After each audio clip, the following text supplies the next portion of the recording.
안녕하세요 여러분, 혜리입니다. So in this video we are going to study the HO syllabus for trigonometry. So we're going to start with inverse trigonometric functions. So as we've already sketched the inverse trigonometric functions in the function chapter, so I hope that you guys remember this, and if you don't, please watch the video for function. So you see that there are the page numbers as well. So yeah, please go through this. Okay, I'm not going to talk about the sketch here. What we are going to talk about here is that instead of the sketch, I'm going to explain about the definition of inverse trigonometry. So when we have something like tan theta equals to A, let's say, then in order to find the angle, we use arctan, right? So how does this work? What it means is that we are basically trying to cancel out this tangent, this function. And how do we do that? Remember the inverse function property. When you have a composition of the original function with inverse or inverse with the original function, then you will just have this input, right? So what it means, what we have for this is basically when you have tan theta equals to A, you're putting arctan on both sides. So that means this tangent and arctan would cancel out like this, right? So we have theta and then we have arctan. Okay, so this is how we can do it for finding the angle. So you can see that this A is the value of tangent, right? That means A is the ratio between the adjacent and opposite, right? Then what about theta? Theta must be the angle, right? Angle with the opposite. So that means the value of arctan or inverse trigonometry should be the angle. Okay, so please remember this because this idea will be very useful later when we do some examples. So let's try an example. So let's say we want to find sine arc cosine 1/4 or a quarter. So without using a calculator, of course. So what we can think is that basically this arc cosine 1/4 is the angle, right? So like what we did for sine angle, right? That's what it is, sine with angle inside. But we can see that we can't really use this, right? Because sine and cosine are different functions. So what we can do is that we can write sine in terms of cosine. How? So recall. Oh, okay, I'll write it as a solution. So recall the identity that we have learned. This, right? Then sine squared equals to 1 minus cosine squared. So sine x is plus and minus root 1 minus cosine squared x. And for this case, we're going to consider the positive case first only, okay? So sine arc cosine quarter would become root 1 minus sine squared, or sorry, not sine squared, cosine squared, right? So equals to root 1 minus cosine squared arc cosine 1/4, right? Then how do we do this? So we have a square there, right? So it seems like we can't really apply this, although they are inverse relations. They have inverse relationship. Don't worry. So this squared, that means it's simply this, right? This inner part means that. So that means 1/4 squared. So that means root 1 minus 1/16. So it should be root 15/16. So this would be the answer for that, okay? So not that difficult, right? Then second examples can be something like this. So let's say, alright, so the second example I prepared is this. So again, treat this as an angle, right? Okay, so that means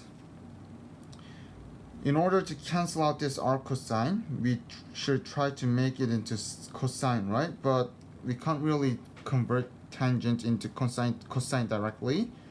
So what we can try is that we can use another identity.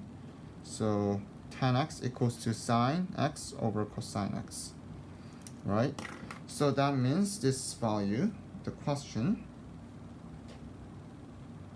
it will become like sine arc cosine 1/3 over cosine arc cosine 1/3. So for the denominator, it should be simple, right? Cosine and arc cosine, they have the inverse relationship. So that means it's just the input, right? And the numerator, it's exactly the same as what we have done just now. So following this step, we have root 1 minus 1/9. So that means root 8 over 3 over 1 over 3. And again, if you're not familiar with fraction of fraction, you can treat this as root 8 over 3 divided by 1 over 3 using the definition of fraction. And doing this fraction multiplication, we should have root 8 or 2 root 2. Okay, so this is what we can do for inverse trigonometry. So one thing you just need to remember is the definition of inverse. So inverse trigonometry, that means the angle. Okay, so one last example, but okay, actually for this example we need to learn something called the compound angle formula. So I'll come back to the other example, this last example, later. So the example that I was going to do is this. So don't find it hard. We're simply just adding two angles, okay? But we can't directly do this now at the moment. So I'll come back to this later, okay? So that was the inverse. It was pretty quick. And now what we're going to do is that we're going to do the reciprocals of trigonometry. So we have learned what reciprocal functions are. So I mean how we can sketch them, right? In the transformation chapter for HO. So reciprocal, that means from the original function, you're just taking the reciprocal. So you're letting the function as the denominator, okay? So we can see that if we, for the root of the original function, where it makes the output 0, that means the roots here will be the asymptotes for the reciprocal. Why? Because it will have the form of 1 over 0, which is undefined, right? And remember all these things, then we can probably sketch reciprocal functions very easily. So I'll try it one by one with you. So first, let's say we have y equals to sine x. So y equals to sine x.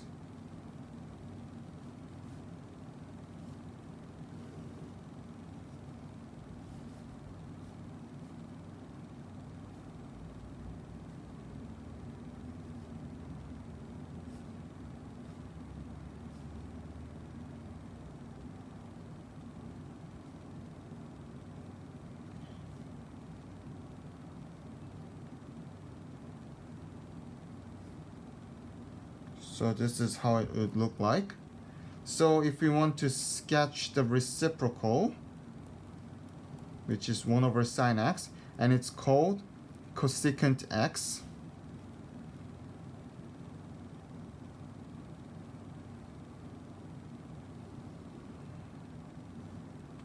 So we can see that all the roots become the asymptotes.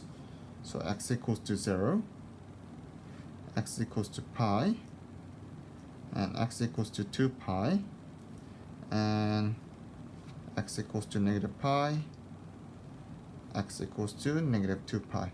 And let's also use the coordinates that we know. So at negative 3 pi over 2, we have value of 1, right? Then that means we still have value of 1, right? Because reciprocal of 1 is still 1. And also reciprocal of negative 1 is still negative 1. And so we know these 4 points. Then what happens to the curve? How it look like? So let's investigate close to negative 2 pi first. So certainly it's positive, right? For the original function. And as x approaches to negative 2 pi, it gets close and close to 0, right? That means in the reciprocal, as x gets close to negative 2 pi, it will be very, very large. Why? Because 1 over small value, if you can think, or if you can use your calculator, try some values, like 1 over very small value, something like 1 over 0.00001. Then it will make a really large value, right? So that means it's tending to infinity. And it's the same for close to negative pi here, because it's still positive. When the x value is larger than negative pi, but close to negative pi, we see that the value, y value, is negative, right? And then again, as it gets close to negative pi, it will approach to 0. That means it tends to negative infinity like this too. And it's the same for this, because it must be symmetrical. Okay, that's how we can sketch the reciprocal of sine. Okay, so that's the sketch of cosecant. So what you can see is that the range is above 1 or below negative 1 and inclusive. And domain, we exclude all the roots. So the multiple of pi. Okay, so just to summarize, the domain is, so x belongs to all real number except for the set of multiples of pi, where k is an integer. So we see that when k equals to 0, it cannot have this value, 0, right? When k equals to 1, it cannot have pi, 2 pi, and it's like that. Okay, so that's the domain. And the range, we see that y is greater or equal to 1, or y is less or equal to negative 1. So using the set notation, what we can write is that y belongs to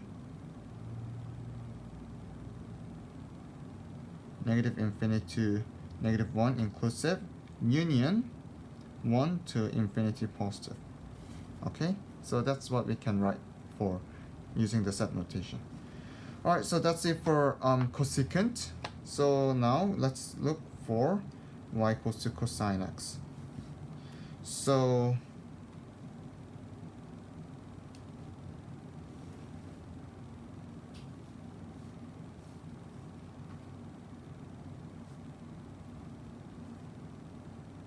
right, due to the space, I will not try to sketch it for a larger domain, so I'll just use 3 pi here. So oops, it should be here, but yeah. So let's say this is negative 1, this is 1, and this is what cosine function it looked like. So what we're going to sketch is that we're going to sketch 1 over cosine, which is secant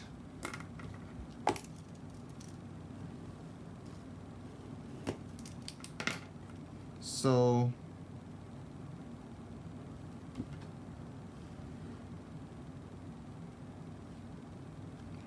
doing the same thing, so this time let's say this is 1 and negative 1. So let's find the roots first. So roots is at pi over 2, right?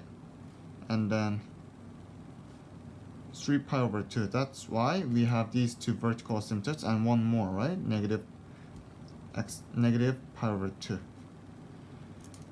And so we want to use the point pi and 2 pi here. So when it's 2 pi, it's still 1. When it's pi, it's negative 1. And then when it's negative pi, it's still negative 1. Right, so this is what we have. And one more, we know this point as well when x equals to 0. So you know that cosine is so yeah, cosine and sine are very similar, right? It's just horizontally shifted. So it's the same for this, reciprocal or inverse. So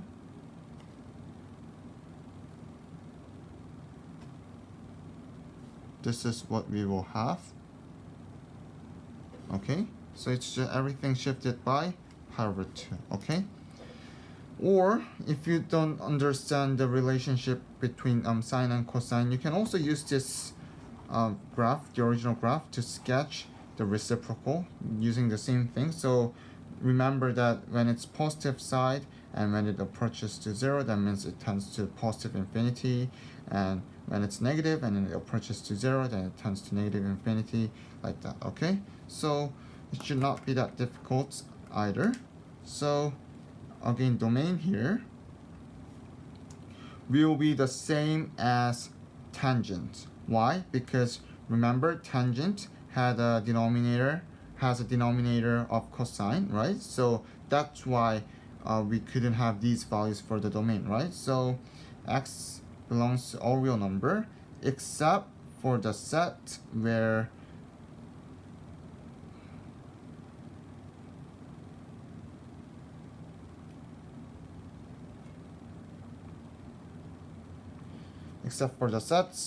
it's a odd multiple of pi over 2. So see, 1 times pi over 2, 3 times pi over 2, and 5 times pi over 2.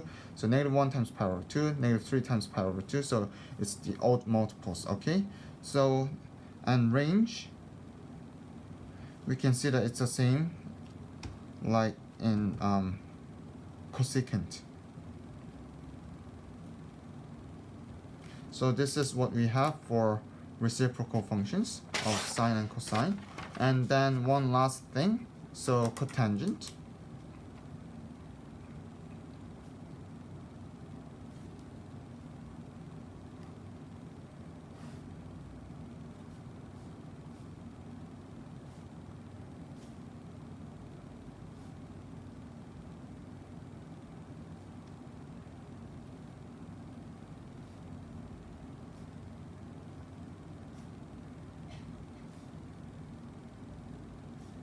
So it looks like this, right?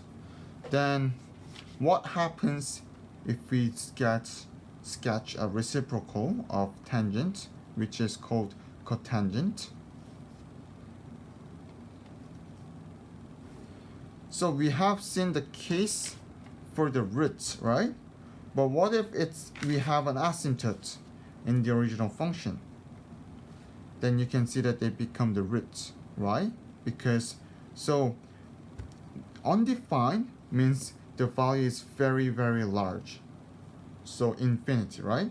Then when you have infinity in the denominator, what can you say? So try plugging some values, like really, really large values in the denominator. So for example, like 1 over like 100 trillion, or 1 over like 100 billion of trillion. Then what can you see about the values? The values gets really small, so that means 0, right? So at pi over 2 and 3 pi over 2 or negative pi over 2, it will have the roots, right? Then what about the roots in the original function?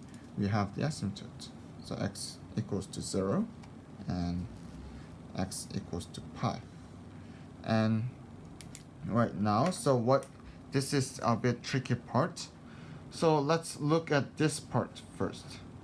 So when x is close to negative pi over 2, around here, so y value is still negative, right?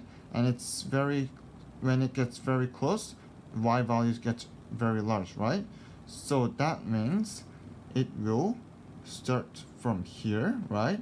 And then it will become negative. It's still negative, and it will go like this. Why? So when x gets close to 0, from the left, it's still negative. Y is still negative.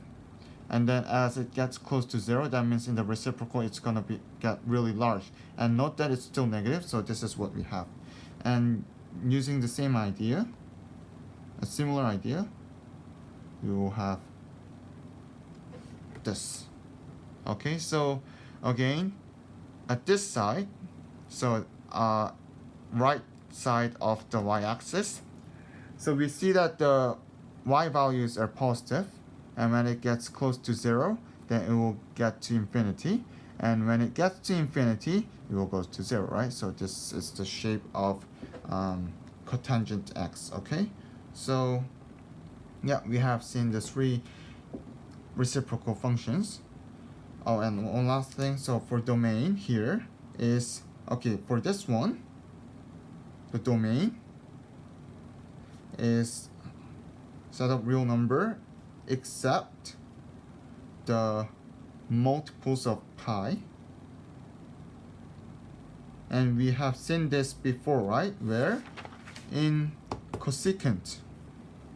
And why do they have the same domain? Because cotangent is the reciprocal of tangent, right? That means tangent is sine over cosine, right? So reciprocal of sine over cosine will be cosine over sine. So any values that sine becomes 0 will be the asymptote, because the denominator, which is sine, cannot be 0, right? So that's how that's why the domain for cosecant and cotangent are the same. And range, you can see that it can be any real number, right? It includes any real number. So that's it for the graphs. Then what can we do with this? So we can apply this in the trigonometric equations. So you have equations involving these reciprocals, and also you have to remember 2 identities here. So identities with trig reciprocals. So the first thing is 1 plus tangent squared equals to secant squared, and the proof is not that hard, because, so let's start with left hand side, that one. So we know that tangent is sine over cosine, so tangent squared must be sine squared over cosine squared. And why don't we make this into common denominator? So we have this, and we know that sine squared plus cosine squared equals to 1, right? That's why we have that. And then 1 over cosine is secant, right? So we have 1 over cosine squared, so secant squared. Okay, very simple. And second identity is very, very similar. So when you have 1 plus cotangent squared, it becomes cosecant squared. And the proof is again very similar, almost identical. I mean, it's, yeah, almost identical, but we have cotangent instead. So that means this, because cotangent is a reciprocal of tangent, right? Reciprocal means the position of denominator and numerator changes. So you're just swapping the values. So again, we make it into common denominator. And we can see that the numerator is 1. So we have 1 over sine squared, so that should be cosecant squared. Please note that don't try to remember this in one way only. So for example, 1 plus tan squared equals to secant squared.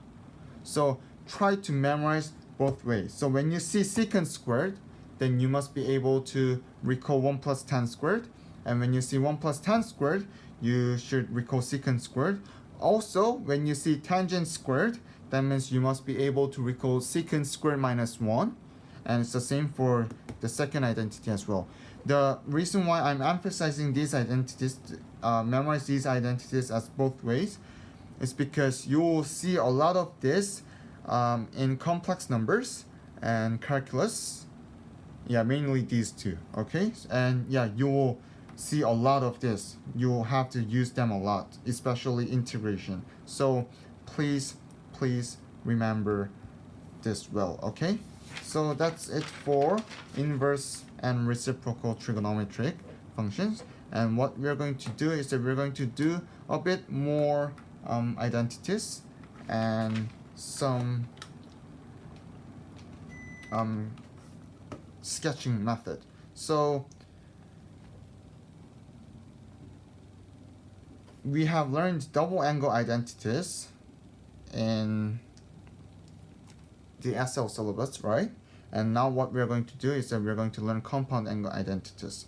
So first, sine A plus and minus B, that becomes sine cosine B, sine A cosine B plus and minus cos A sine B. Okay, so sa co cosa. Okay, second, when we have cosine A plus minus B, you have cosine A cosine B.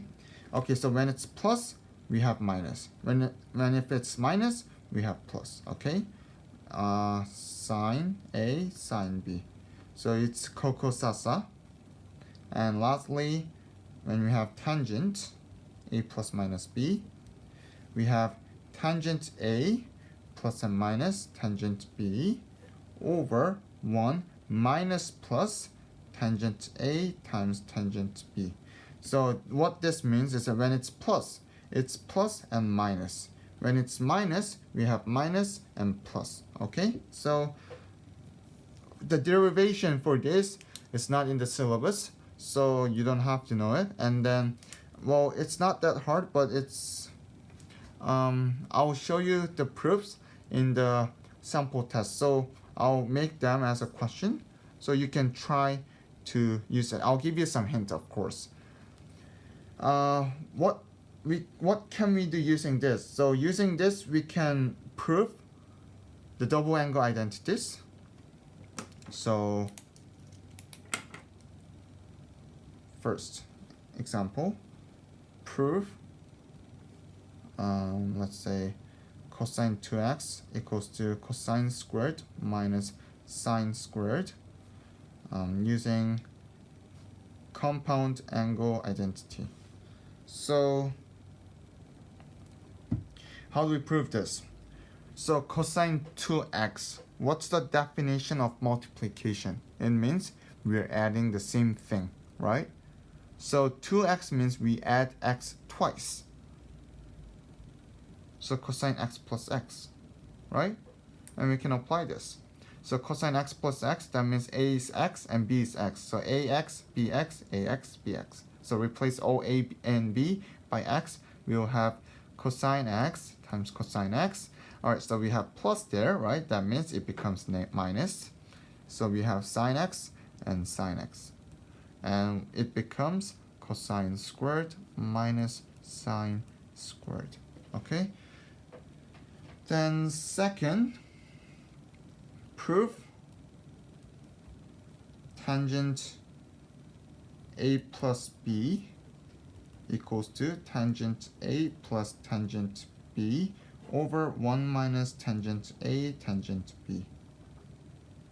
So we have to prove this, and it's not hard. So whenever you have a proof questions related to tangent, most of the times you can think of changing tangent into sine over cosine. So the identity that we already know. So tangent, so let's start from left hand side. So we have tangent a plus b, right? And we can write this as sine a plus b over cosine a plus b.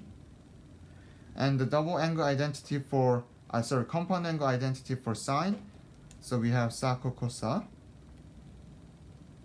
plus this over, so we have cosine A plus B, so it's cocosasa.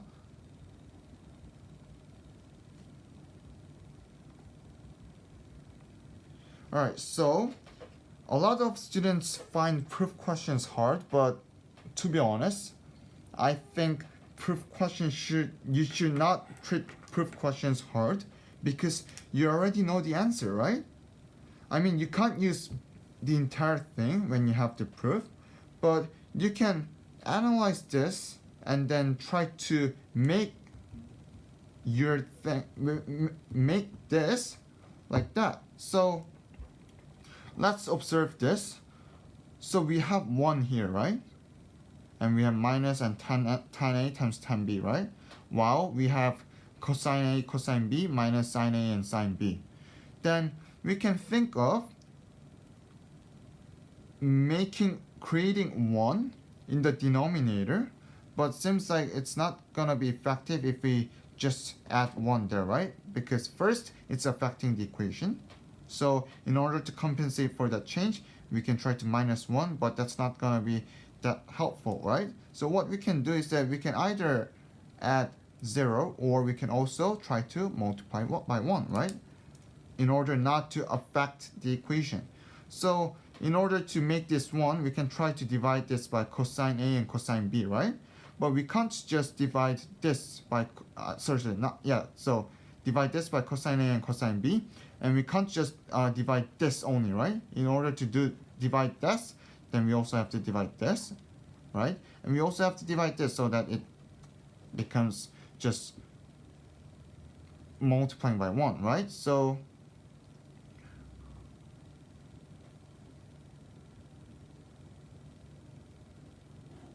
what I'm saying is that we can try to multiply by cosine A, cosine B over cosine A, cosine B, so that it's just 1. And then we move it, we divide this with this, and we divide this by this, okay? So that means the entire thing divided by this, so it's identical, so it's 1, and minus sine A, sine B over cosine A, cosine B.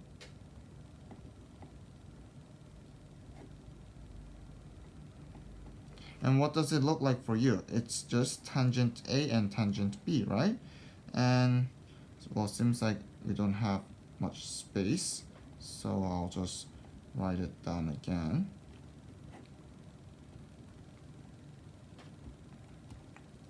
So let's try to do it directly. So we're dividing this by this and this by this, right? Because it's addition. So cosine A, we can't really cancel it, so let's just leave it. But cosine B, we can see that we can cancel it, right? Because cosine B exists in the numerator and the denominator. So we have sine A over cosine A, which is tangent A. And similarly, cosine A can be cancelled. So we have sine B over cosine B, which is tangent B. And 1 minus tangent A times tangent B. Okay, so that's the proof for this. So we have seen 2 proof questions. And do we only have proof questions? Of course not. So let's try to let's try some more other examples. So for compound angle identities, I have prepared some difficult examples as well, because it's very useful. It's gonna be very important later. So first, find this, like what we did for double angle identity. So I told you that for 75 degree we can still use double angle identity by using the fact that 75 is just 150 divided by 2, right? So doubling this angle, we have 150, which is one of the special angle using the symmetry, right? It should be the same as 30 degree. So we can find these values using the double angle identity as well. But let's try to use compound angle identity. And how? So 75 degree is in fact 30 degree plus 45 degree, right? So that means we can use compound angle formula, right? We have two angles, so sine 30 degree, sine, cosine, so again, and then plus, so sa, co, cos, sa. So sine 30 is half, cosine 45 is this, and cosine 30 is root 3 over 2, sine 45 is this, so we have this. Okay? Then what about cosine 75 degree? Well, we can do the same thing, or we can also use the definition of trigonometric ratio.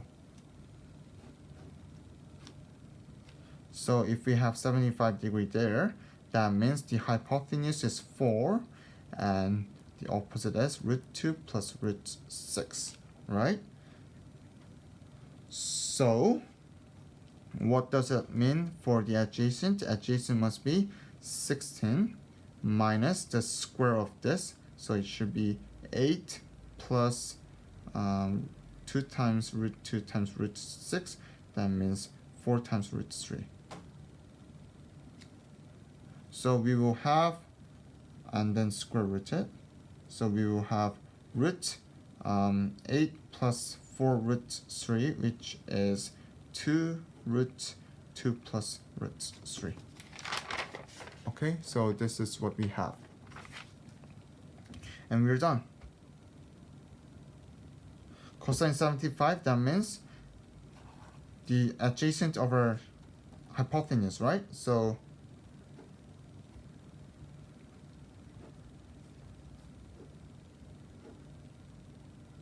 this, right? And what about tangent 75? Just the division of these two. So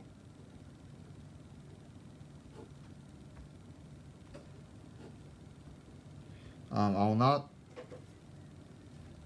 rationalize it, but as you can see, for some cases we can use this trigonometric definition, but for this one clearly it's gonna be better if we just use 30 plus 45 degree. Okay, one quick tip.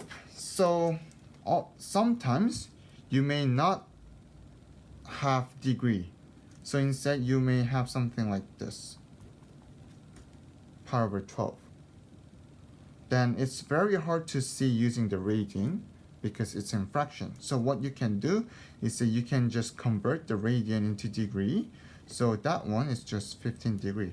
Then you can either use the double angle identity or using the compound angle identity. Okay, so whenever you have a radian and when you're asked to find the exact value, where that means you're not allowed to use your calculator, try to change it to degrees, okay?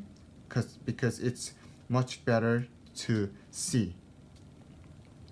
Alright, so that was the first example. It's not that difficult. And let's try to do some, so it's not hard, but a bit more harder than this. Just a bit. No, actually, sine. Sorry, so sine beta equals to this, and alpha and beta are both acute. So first, for A, find sine alpha plus beta, cosine alpha plus beta, and tangent alpha plus beta. So sine alpha plus beta, that means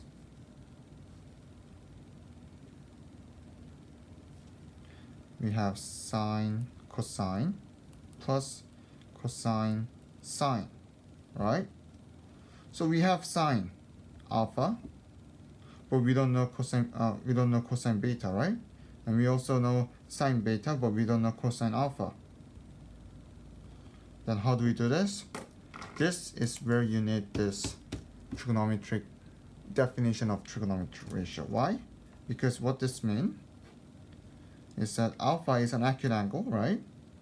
And so that means alpha must lie between 0 to 90, so cosine must be positive as well, right? So that means 14 and 13. So the adjacent will be 196 minus 169, so it should be 27. So 3 root 3. Okay, so that means we can find for cosine beta, right? So cosine beta is 3 root 3 over 14, right? And plus cosine alpha. Oh, sorry, this is for alpha. So we have to find for beta as well. So that's for alpha, right? Sorry. So yeah, let's also find for beta as well. So we have 14 there, we have 11 there. That means 196 minus 121. So that should be root 75, which is 3 root 5. Sorry, 5 root 3. Yeah.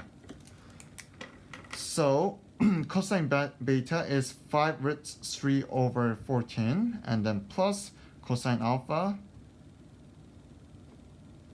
times this. So we have 196 as a common denominator, and that's 65 root 3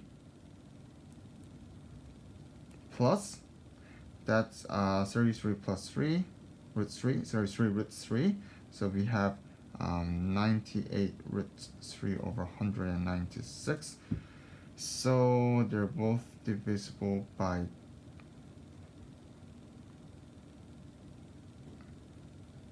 okay, I shouldn't have multiplied them together, so we can see that directly cancel it. Oh, sorry, it's just half, right? So root 3 over 2, done. Yeah, so then the second question B, find alpha plus beta. So alpha plus beta, we can see that sine alpha plus beta, for cosine and tangent, you can use the same idea to find it. Okay, so we all know the compound angle identity for these two. So find for cosine alpha, tangent alpha, cosine beta, tangent beta, and then find the values. Should be easy. Okay, so I'll leave that to you, and we move on to this question. So we want to find the angle. Then some can directly solve it from here. So alpha plus beta can be what? So sine is root 3 over 2, that means 60 degree, right? So alpha plus beta is 60 degree.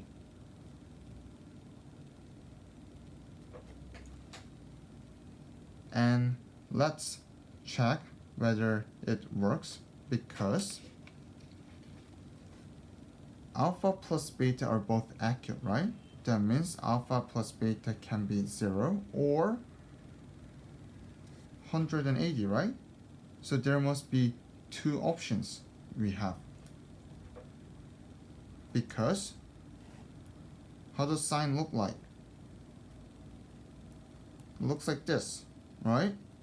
So that means if we have root 3 over 2, we have two possible values, 60 and 120.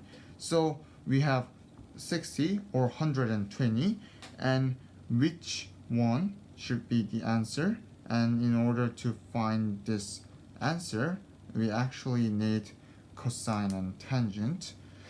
I just made the question, I didn't really find out the value. So alright, let's just try the questions. So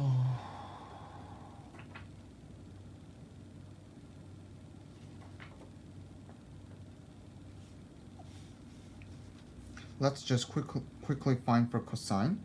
So cosine alpha plus beta equals to cosine alpha cosine beta minus sine alpha sine beta, right?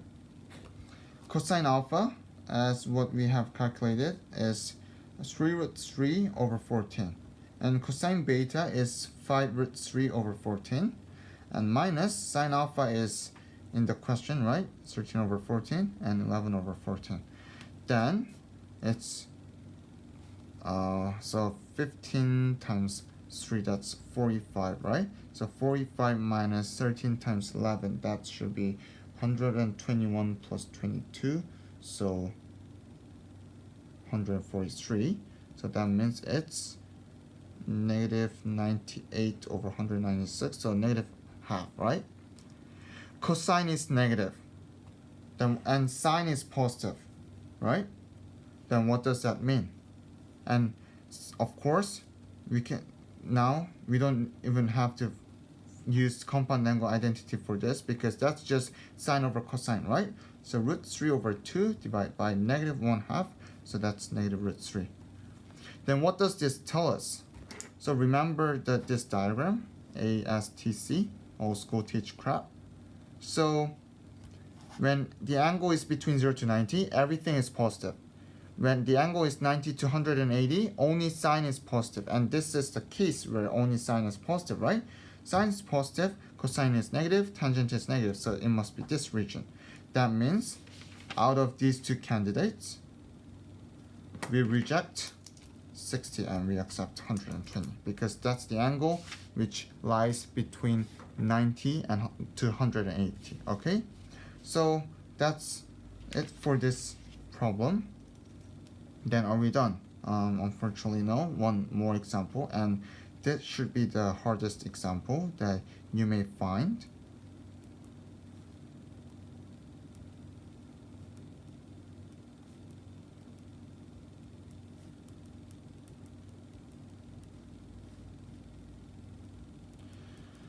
So you'll do some similar thing with these questions in vectors later. So we want to find the angle between two lines. So let's just get some idea of the sketch.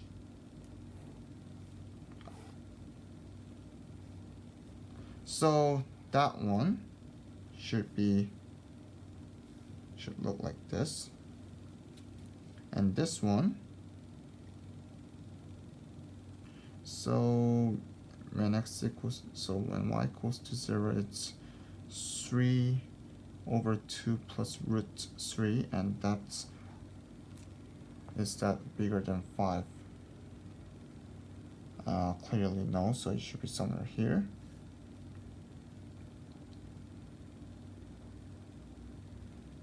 Okay. Alright, so this is what it looks like. So that's y equals to minus x plus 5, and that's an ugly function with rational number. Okay, so we want to find the acute angle, so that means we want to find maybe well, that looks like obtuse, so let's say, yeah, this angle. So yeah, we want to find this angle. Then, well, first, how do we find this? What we can try is that, and first, why do you think this is related to trigonometry? What is the definition of gradient? So how do we compute gradient of a linear function? It's rise over run, right? So rise over run, that means tangent, right?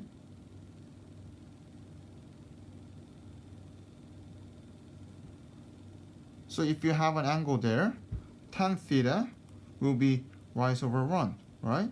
That means tan theta is the gradient, right? So let's call this as angle alpha here. Then we can see that tangent alpha, so okay, the diagram is pretty small, so it looks like this, okay? So tangent alpha will be the gradient of this curve, which is 2 plus root 3. Then what about this? So it looks like that, right? Then still tangent beta. So again, note that we always use the angle like this. Always from the x-axis to in the direction of anti-clockwise, okay? So tangent beta equals to -1, okay? And it makes sense because tangent is negative when it's at least, so if you're, yeah, so using this diagram, so the angle cannot be 0 to 90, right? Otherwise tangent will be positive. So we take this angle because it makes sense. Obtuse, tangent is negative, right? So we have these two values. So that means the angle that we want to find, theta, is actually 180 degree minus alpha minus 180 degree minus beta, right? Because that's the area of a triangle. So theta, oh sorry, so 180 minus theta, okay? So 180 minus theta, which is here, will equal to the sum of the area. Oh, sorry, yeah. Sorry, that's what it looks like. So yeah, that's 180 minus theta, this part, and we can calculate that by subtracting this alpha and this 180 minus beta from 180, right? So we have beta minus alpha, right? And how do we find this angle? So don't take it hard. Yeah, just take tangent on both sides.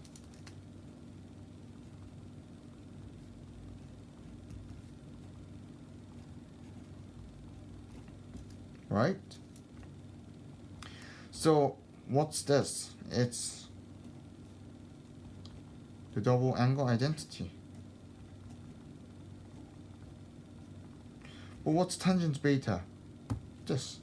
What's tangent alpha? That.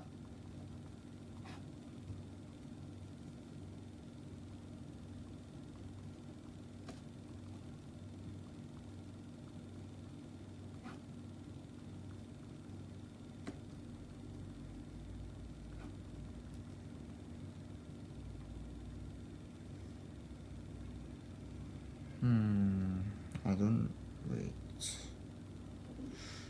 Tangent beta minus alpha, so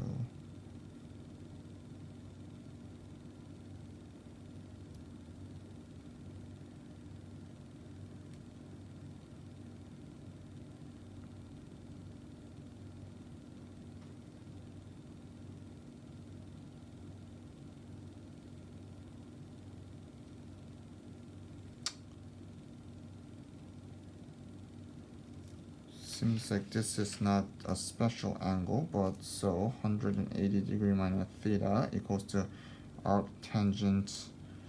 Okay, I think I designed the question wrong. I was trying to make one so that it becomes pi over 4 so that we can calculate the value, but seems like, yeah, I made a mistake somewhere in the when I designed the question. So yeah, so well, it's fine. So the idea is the same. So using the fact that the gradient is in fact can be found using tangent, the trigonometric ratio, and then we can write down the equation of the angle that we want, and then just take tangent both sides, and you can use compound angle identity. And assuming this is 1, sorry, yeah, so it's supposed to be 1, but yeah, maybe I designed the question a bit, yeah, maybe I had a calculation mistake or something. So yeah, so assuming this is 1, it should be 45 degree, right? So theta is 135 degree. Well, so the accurate angle must be 45 degree. The reason why we have an obtuse angle for theta is because the diagram is not that accurate. So that was the obtuse angle. So this was the correct accurate angle, okay? So that's how we can find the angle between two lines. Alright, so yeah, I'll try to modify the question a bit better, and then I'll include that in the sample test so that you guys can actually try the proper question. Yeah, so yeah, maybe I made the question too quickly, and then I made the mistake somewhere. So anyway, so that's it for compound angle identity. Then are we done? Yeah, we're almost done. One last thing. So composition of sine and cosine. Alright, so maybe it's not hard to, it's a bit hard to say, so yeah, this is better. So what does that mean? So later you will see a lot of function with sine and cosine as well. Sine and cosine together, like this. And then you will be asked to sketch this without a calculator. So it's the addition of two trigonometric functions. So it seems like we can't really apply what we know, but in fact we can. And what are we applying? We are basically applying compound angle identity. How can we apply it? So recall sine A plus B is sine A cosine B plus cosine A sine B, right? Then let's say let A be x. Then sine x plus B would be sine x cosine B plus cosine x sine B. And can you find any similar thing? In fact, this equation is exactly in this form. Why? Cosine B is a constant, so we can let this be A, right? And sine B is also a constant, so let this be B. Then that means A times sine x, B times cosine x, right? So that means we can try to rewrite this in form of sine x plus B. But one thing, sometimes you may have something like this, right? And we can see that for certain value, for certain angle, the value will go above 1. So for example, let's say x equals to 45 degree or pi over 4. That means it's root 2 over 2, right? So that means it's 3 root 2 over 2, and this is 2 root 2. And certainly it's bigger than 1. But can we make it into this form? No, because this, as you can see, what's the amplitude? Amplitude is 1, right? This sine, this is the angle, but the angle, this means just the horizontal shift, right? It doesn't affect the amplitude, so amplitude should be 1. But clearly this equation so it has a greater value than 1. Then what can we do? We can put r here. Then certainly the amplitude can be changed to r, so we can have greater value than 1. So let's try an example like what we have here. So sketch this. Okay, let's say, alright, I'll not specify the domain. I just made up the example very quickly. So yeah, let's try to write this into a combine sine and cosine into one sine. So again, using this expansion, we have r sine x cosine b plus r cosine x sine b. And instead of just letting this cosine b as a, we can group them together. So r and cosine b as 3, right? Because the coefficient of sine x is 3, and r with sine b as 4, because the coefficient of cosine is 4. So we have two equations with two variables.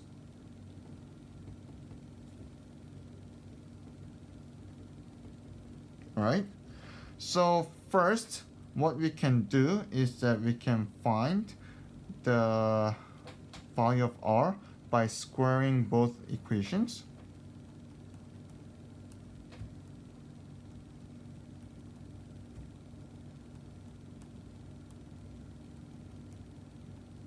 And add them together.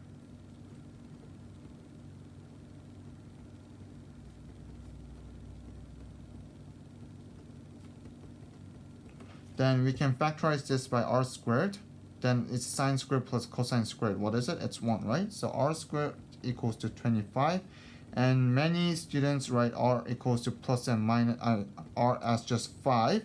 We have to put plus and minus. But for this particular case, we just consider the positive case. Okay? So r must be 5.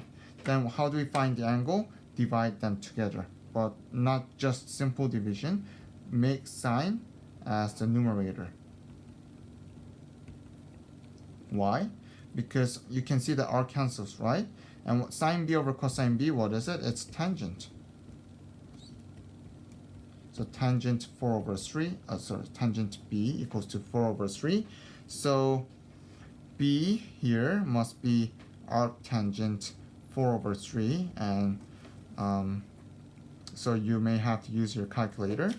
So that means the original equation, we can write it as 5 sine x plus arctan 4 over 3. So we can see that the amplitude becomes 5, right? And is there any horizontal stretch? No, but a horizontal shift to the left by arctan 4 over 3 units, okay? So it's not that difficult, right? So then you may also be asked to find the maximum and minimum value of this. So that's example 1 for sketch. Alright, I'll leave the sketch for you. And so that's A, B, find max and minimum value of y, this one. What do you think it is? It should be plus and minus 5.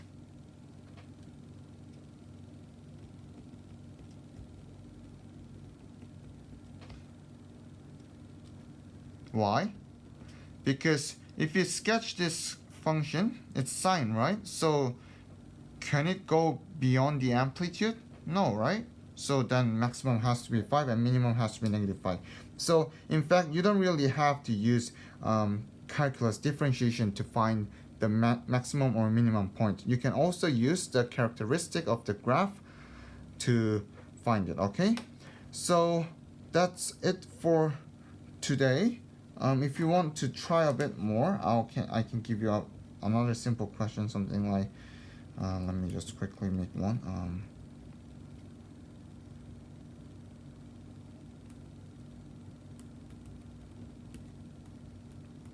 Yeah, and then you can try to make it into a single sine, or if you want, you can make it to cosine, I don't mind. So yeah, you can try, okay? So that's it for HO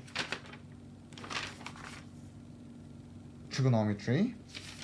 So I really